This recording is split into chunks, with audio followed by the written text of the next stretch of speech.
ভাই একটা জিনিস দেখানোর জন্য আমি আপনাদের সামনে আসলাম, সেটা হলো কি, একটু আগে গোসল করে এই কাপড়গুলো না আমি মানে রোদে নাইড়ে দিছি আর কি। অনেক রোদ কিন্তু দেখেন কি, সূর্যের আলো অনেক। বাট একটা জিনিস না দেখালেই নয়, সেটা হলো গিয়া এগুলা পুরা শক্ত হয়ে গেছে, বরফ হয়ে গেছে এই টাইপের, শক্ত পুরা। এটা দেখলে আরো বুঝবেন। এই দেখেন শব্দ করে, জাস্ট এটা বরফ হয়ে গেছে এই যে। হুম, এটা কোনো কথা? এই দেখেন পুরা বরফ হয়ে গেছে।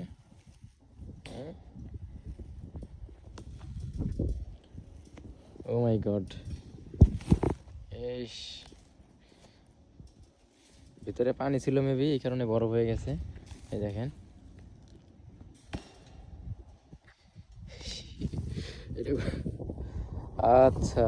হুম, দেখেন কি অবস্থা, বরফ হয়ে গেছে। এটাও একটু আগে এটা পড়ে গেছিলো, তা না হলে বুঝতেই পারতাম না। যাই হোক, এটা এখন রুমে নিয়ে চলে যাই।